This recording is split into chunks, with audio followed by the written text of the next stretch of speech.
Hello, everyone. This is Mr. Informal giving you my thoughts, analysis, and rant. So, this is the thoughts, analysis, and rant on the Motorola RAZR and RAZR Plus. Now, why did I have a silence there? Well, it comes with the different names. You got Motorola RAZR 40 and 40 Ultra. You got the RAZR and RAZR Plus. For me, I'm just gonna call it the 2023 Motorola RAZR and the RAZR Plus. So, apologies if you don't hear me say 40 and 40 Ultra. I'm just gonna call it RAZR and RAZR Plus. So, what is it about these flip phones? I know I'm late with this thoughts, analysis, and rant, but I actually think this RAZR has potential compared to other previous Motorola RAZR. So let me give you my thoughts right now. If you are looking for a flip phone for your first smartphone flip phone, smart flip phones, this would be it, bar none. Just get it. Now, which one would I get? Honestly, I would get the base RAZR, the normal RAZR, not the RAZR Plus, because the battery life is just much better. But if you want the best of the best, certainly go for the Plus. And not only that, the base RAZR also has great colors compared to the Plus. Also, it's cheaper, much cheaper, but we'll get to that later. So, if you are looking for your first ever smart flip phone, this would be it. So, those are my thoughts on this phone or these phones. Let's get to the specs. So, certainly these two phones are 5G. It will come with a dual physical SIM or dual SIM. One is physical and one is eSIM. I'm not a fan of eSIM. Also, these comes with 5G. Very similar measurements, 178 by 74 by 7 millimeters. The only difference is the material. The base will come with this leatherette or fake leather feel, while the Plus will come in metal, and also the front will come in a full. Will have a front small screen, and so it will come with Gorilla Victus. The Plus will come with Gorilla Victus on the front and also inside. Both of them will have aluminum frame, because also the once you flip it, I'm sorry, not flip it, but open it, the screen resolution, the screen size is 6.9 inch screen with a resolution of 1080 by 2640, 413 pixel per inch for both of them. Also, the Plus will come in 144 hertz with 1100 brightness peak, while the base will only come with 1000 nits peak. Also, the Plus will have 3.6 inch screen on the front, while the base will have 1.5 inch screen. Also, both of them will come Android 13. The Plus will have the 8 Gen 1 Snapdragon, while the base will come with Snapdragon 7 Gen 1. That's interesting. I actually think the Plus should have the 8 Gen 2, but I digress. No SD slot, which is absolutely disappointing, because the storage will come like this: 128 gigs, 256 8 gig, 256 12 gigs for the base, and the Plus will come with 256 8 gig, 256 12 gigs, and 512 12 gig.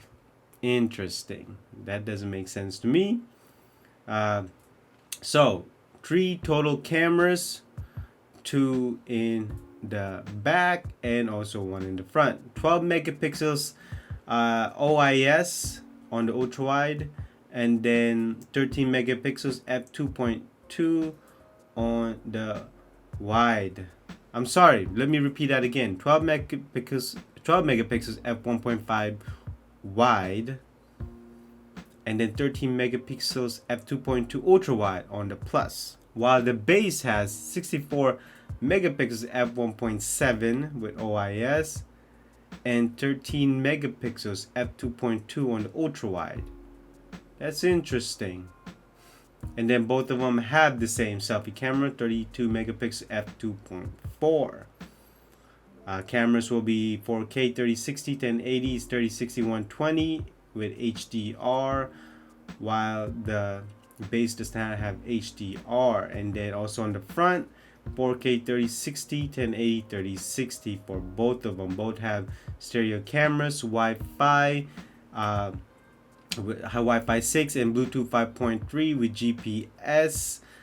Also have NFC, and then for the USB-C, the speed is only 2.0. Unbelievable. Fingerprint side-mounted scanner. The Plus will have 3800 milliamps of battery, while the base have 4200 milliamps battery. That makes a big difference. The Plus colors are Infinite Black, Glacier Blue, and Viva Magenta, while the base has Sage Green, Vanilla Cream, Summer Lilac, and Gray Compote. Price around $1,200 or $1,300 for the Plus, while the base will be around $800 or $850. So those are the specs. In terms of the analysis, honestly, this will be, from my guess, this is going to be great for Motorola. Motorola is going to make a lot of money. It has given the smartphone industry a jolt, a spark. Not only that, a lot of people are buzzing about these. I'm telling you right now, I actually think Motorola RAZR needs to bring the base model to different carriers, especially in the US. Not only in the US, but all over the world. Don't just promote the Plus, because I actually think the base is where it's at. I think that is where the money needs to be made. Enough marketing with the Plus. It's all about the base model. The base model is where it's at. Also, the same screen when you open it. The only difference is that the Plus has a bigger screen on the front. But seriously, who's really gonna work on the small screen? Like, absolutely work on it. Come on, everyone's gonna open this. So, this is definitely gonna create a seismic shift in the industry of smartphones. This will definitely give Motorola RAZR an advantage, and Motorola an advantage, and also move up their market share, whatever little of it is. And also, if you fold this could actually become a great digital audio player for those who still listen to hi-fi music. Also, well, obviously you need a DAC, a better DAC, even though this doesn't come with a headphone jack, but still, it certainly is tiny, especially when folded. Not only that, if you don't like to be distracted from your phone, a flip phone is definitely better at this. So it's going to be interesting, but I do believe that the base model is going to make the difference. I actually think that Motorola RAZR needs to market the base model much better, and I don't understand why they don't even release the same time. Could you believe that? There are markets out there who have the Plus has already been released. You can buy it, but the base model, you can't even buy it yet, depending on the country. But you know what? I'm getting way too far. I'm getting ahead of myself. But so let's get on to the rant. My rant is for a Plus model that does not have the Snapdragon Gen 2. Why does it cost $1,200 or $1,300, or it could be $1,500 depending on the storage model? That's a big no-no. Also, Why, oh why is the USB speed only at 2.0? I mean, are we copying Apple now? I mean, I guess we are. Third thing, why are these phones not released the same time? Why do you keep on marketing the Plus instead of the base, even though the base is what's gonna matter? Base is what's going to have people buying flip phones. Depending on the deal that you have, I know that since the base is so cheap, depending on the deal that you have for a carrier, this might be the phone to get. Also, I'm not a fan of the material on the base model. Vegan leather, leatherette, fake leather. Come on, just stop it. Enough with that marketing mumbo jumbo lingo. Also, based on the reviews, I'm absolutely disappointed in the Plus's camera because it's not even close to the Flip 3 Samsung cameras. It's pretty obvious that Samsung just have better lenses, better image processing than Motorola. But it's disappointing because based on the reviews, it could have been better, but it looks like it hasn't. So hopefully they could get better at it via software. Hopefully. And last but not least, why do you still, on the base model, why 128 gigs? Why not just provide the 256 gigs of RAM? It's absolutely disappointing. Absolutely disappointing.